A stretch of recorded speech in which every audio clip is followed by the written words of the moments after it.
Welcome back to the channel, Indie Author Jill. I'm Jill Miller, and today we're looking at Still With You by Mishel Zara. Mishel Zara. This was such an unbelievably cute story. I loved it so much. So the story takes place in Tokyo, Japan, and the main character is Alyea, and her parents want to marry her off to one guy, but she's not interested in marrying him. He's not interested in marrying her, and then they find another guy who is willing to marry her, and she's perfectly fine marrying him, and that's a guy named Hamza. Should have gotten the pronunciation of his name as well. But Hamza is such a great character because he has a tragic backstory of they think that Alyea is under the impression that he's an only child, and he is, but she later finds out that he had a baby sister, and she died when she was quite young.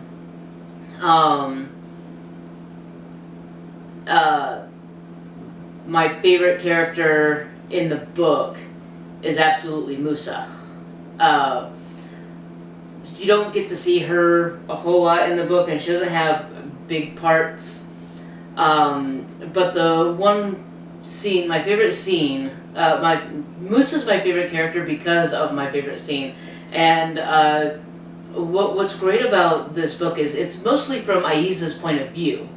But there is a point where she gets her husband's journals, where he gives her journals to read so that she has a better idea of the man she's marrying, his past and his history, and kind of his view of how their relationship has gone. You've seen the relationship from her point of view throughout most of the book, but then you get these few chapters where he gets to tell you his point of view of the relationship and what he saw. And in one scene that gets repeated from Ayeza's point of view, she's in the kitchen and all of a sudden somebody squirts her with water, and she turns around and sees her husband with a squirt gun, and she dumps water on him, and he's like, "What was that for?" And she says, "For that." And she's pointing to the water gun, and he's like, "It wasn't me, it was Musa." And she's like, "Yeah, sure." And then Musa and her sibling Faria come in, and they're giving Alyea a hug and everything, and she's like, "Oh, you guys are adorable and sweet." And Hamza's like, "They're not, though." And then from when you get to read his journals, you find out that Musa and Faria were like, "We want to squirt Alyea," and the other one's like, "Yeah, okay, you do it and we'll run." And so Musa comes in and squirts Alyea with the squirt gun, and they turn and run, and before they run out, Musa hands the squirt gun to Hamza, who has no idea what's really going on, and he just takes the gun because a kid has handed him a squirt gun. And he completely takes the blame for it, and even someone else comes in and sees that he's drenched, and she says, "Who did that to you?" And he says, "My wife." And she says, "Well, you must have messed with her." And he's like, "Yeah, clearly." And he's like side-eyeing Musa, and from Ayeza's point of view, she's like, "Why is he side-eyeing poor innocent Musa?" And Musa is absolutely not innocent. But I would love to have this author, Mishel. I would absolutely love to have another halal romance of Musa having her romance story, because I think that would be a lot of fun to read. Probably a lot of fun to write. I also think that as far as Musa goes, Hamza owns his own company. He is a CEO. And knowing what he knows about Musa, he definitely needs to be keeping an eye on her and getting his inside person, Vivian, from his company to hire her as soon as she's of age, because you definitely want this kid working with you and not against you. He could even train her to take over the company. He doesn't have to worry about giving it to the company to his daughter, Fiza. She's going to be a future hairdresser. Also, he won't have to worry about, considering how she wields a hairbrush, he's not going to have to worry about anybody mistreating her. So, yeah, get Musa in the company. You definitely want her on your side. I love how cute the couple are. Alyea and Hamza, when they're in their first home, the first thing he asks her, what's the first thing you want to do? And she's like, I want to blow bubbles. So he goes to a toy store and gets her a bottle of bubbles so that they can blow bubbles in the backyard. They argue over who's doing the dishes, and not in a way of, no, you do the dishes, no, you do the dishes. She's trying to do the dishes, and he's like, no, you're not doing the dishes, you cooked, I'm doing the dishes, you go moisturize your hands, you know. When she gets accepted to Cambridge in the UK, he gives her a journal and tells her that he's got his own journal, and when they're going to write in their journals for the 2 years that they're separated because of university. And while they're separated, they'll write in these journals, and when they come back together, they can trade journals and read each other's journals. And I thought that was a really cute idea. And for the most part, it is a really cute story. And then she gets into university, and all of a sudden, things get very real for Alyea. She ends up in this house with these 3 other girls, Danny, Lena, and Liz, and they're great girls. She loves hanging out with them. She loves being with them. And as soon as they realize that the person that's moving in with them is a Muslim, they immediately start doing their research. And so when she arrives the first day, they're all excited, and they're like, oh, we're going to get drinks and we're going to party. And Alyea's like, I don't drink alcohol and I don't party.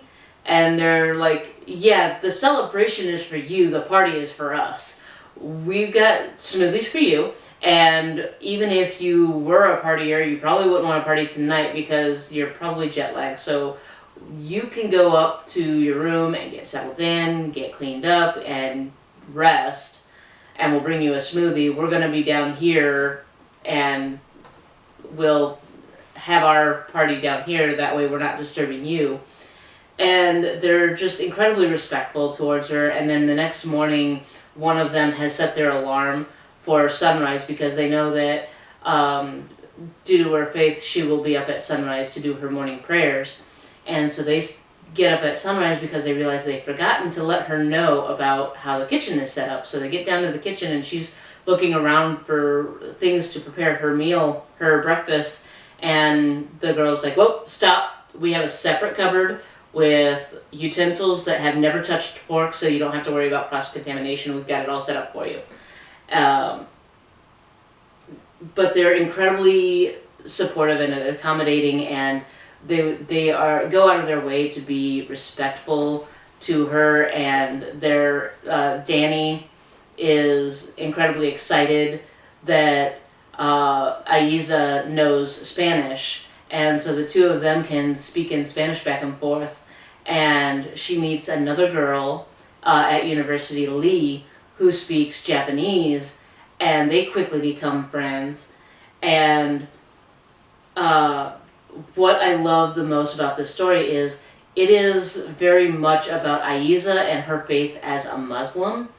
And through her talking about her faith and strengthening her faith, it was really, it was a really great way of, you know, seeing how her and I are very similar in our, in how we view our faith and how important it is to us. And seeing her strengthening her faith is kind of helped me want to strengthen my own faith, not because I think my faith is better than hers, but because I recognize the importance of faith in a person's life. As a matter of fact, my church, I am a Latter-day Saint, and our faith, one of our articles of faith, the Article of Faith number 11, states that we claim the right to our faith and acknowledge and support other people's rights to their faith to worship who, what, and how they will. And so I love that Alyea, despite being a different faith than mine, is so incredibly strong in her own faith, and I was just like championing her on every moment, every time something happened. She had so many things when she went to Cambridge. She had her purse stolen, there were protests, she watched her best friend get murdered, COVID kept her from being able to go home for spring break. Because her phone was stolen, she had a hard time, she couldn't bring herself to write home and let everybody know that her phone was stolen, she has a new number, and that she doesn't have anybody's number, so if they could call her and with their numbers and everything. So she is, for 2 years, completely isolated from her husband, her parents, her cousins, her aunts, her uncles, everybody that she loves. And her cousins are very much like sisters to her. They have a house that has like 4 floors in it, and each floor is allocated to a different member, a different family group. And as a result, she gets to be close to her cousins to a point where at one point they're up in her room. She texts them and she's like, "Hey, I got ice cream, bring spoons." And so you have this really cool scene where she and her 3 girl cousins are all sitting around a pint of ice cream in her bedroom with spoons and just laughing and giggling and having a bit of a sleepover. I loved how all of these things, they challenged her and her faith, and even after her best friend's murder, she pointed out that she fell into a depression and she didn't really have the energy to do much, but she made sure she still did her prayers. She still made sure she did her hijab and her niqab and her abaya. And she realized that the reason she was doing that, and even one point when she's talking to a cousin who wants to start doing the hijab, and they're talking about why they do the hijab, why they wear this. And her cousin hadn't been doing the hijab for a while, and now she started doing it, and people are kind of gaslighting her and telling her, "Oh, you're only doing it to get this boy's attention, you're only doing it for this, you're only doing it for that." And Alyea asks her, she says, "Well, are you doing it for the boy?" "No." "Are you doing it for your parents?" "No." "Are you doing it for the boy's parents?" "No." "Well, who are you doing it for?" "Well, I'm doing it I'm doing it for Allah." "Then that's all that matters." And she points out that you can't worry about what mortal man thinks about you, because the relationship is never between you and a mortal man. It's always between you and Allah, or in my case, God. And even with Alyea, when she meets Lee Tanaka is also a Christian, and they talk about, you know, how in Tokyo being a darker skin is contrary to the beauty standards of the area. And Lee tells her, I believe in God, and God is perfect, and He made me perfectly, and to say that my skin color is a mistake is to say that my God made a mistake, and my God doesn't make mistakes. And Alyea just absolutely loves this because she feels the same way about Allah. Allah doesn't make mistakes. He made her perfectly. And throughout everything that goes wrong and everything that tries her, she clings to her faith, and she finds that her faith is at the foundation of everything she does and her entire life. It's what dictates how she dresses and how she behaves. She meets another girl that asks her, I just want to change the world. Tells her, I want to change the world. And Alyea says, to change the world, you just need to be you with some extra kindness. And she points out, you don't have to do these big, grand gestures. You just have to smile at people, genuinely. Give them a genuine smile. Compliment other women. Help people when you see them in need. If somebody's struggling, got their arms full and they're struggling, open the door for them. Just be kind. And I love her views on how worship, on what is considered worship, because for a lot of people, especially in my faith, they feel that worship is, if I pray, I'm worshiping. If I go to church, I'm worshiping. If I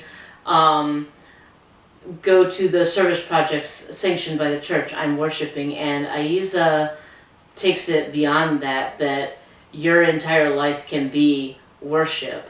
That if you are going to sleep with the intent to refresh your body so that you're able to work the next day and do the things that are needed of you the next day, whether it's studying to sharpen your mind or to help out in some way, then that's worship. If you eat with the intention of fueling your body, then that's worship. If you're eating junk food just because you're hungry or just because you're bored, and you're just like, yeah, some Oreos, because I just don't want to take time for lunch, doesn't count as worship. But if you make a proper sandwich with healthy, clean foods because you want to fuel your body and make yourself a healthier person, a better version of yourself, that is worship.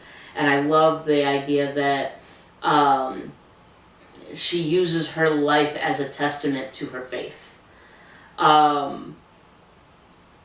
The halal money kind of threw me. I had to actually look that up because there's a lot of stuff in the beginning where there's the Islamic terms and then there's the cultural terms, like what they call their parents and aunts and uncles and sisters and friends and fate and destiny. But there's a few words that were not in here, like halal is not, it's not explained what halal is. And she talks about, she wants to make halal money.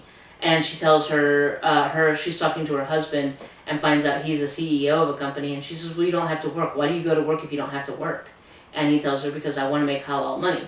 And halal money is honest money, or honest money that is earned using and adhering to Islamic principles. So they don't engage in pornography, they don't drink, they don't gamble, and if they were to, say, become a bartender, then that would not be halal money because it would be money earned doing something against their Islamic principles. But if, for like instance, Alyea makes bracelets and jewelry and she sells those are honest, that's honest money that has been made, and it's all in keeping with, it all adheres to the Islamic principles. She's making the item herself. She's not taking advantage of anyone. She's not deceiving anyone. She's not lying to anyone.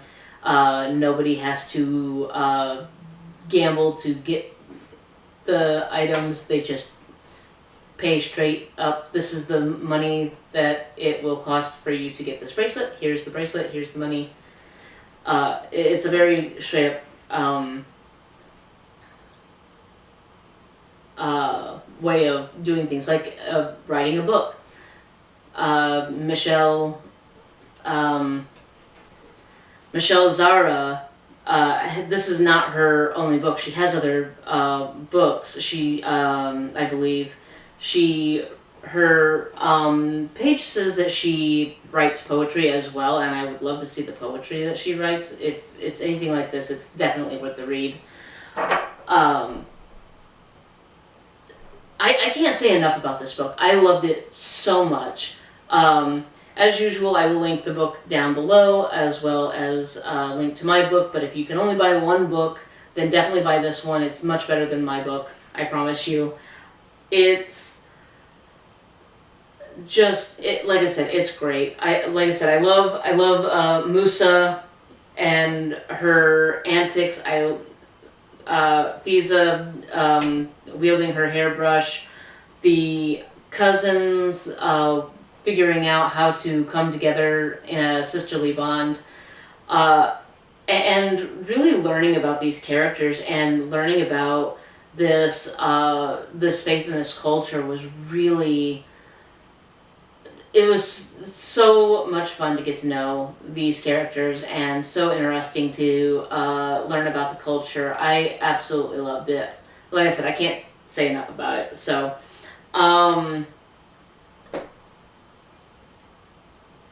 yeah, go buy the book. It's absolutely great. So, if you want to see more, subscribe. If you like this video, hit the like button, leave a comment, and hit the notification bell so that you know when other things are coming. Because like I said, I don't always stick to a schedule. Sometimes I throw these out just because I make the videos as I read the books. And I try to keep on somewhat of a schedule in order for the books to, the videos to have enough exposure for the different authors, because I don't, some of them are like really, really thin and I could get through them in a day, and I don't want to read this book and then put up a review and then read another book, and the very next day I put up another book. So I try to put at least a few days between them if they are that quick of a read. But yeah, hit the notification bell so you know when I'm gonna when I have another video up. Until then, I will see you next time. You guys have a good day.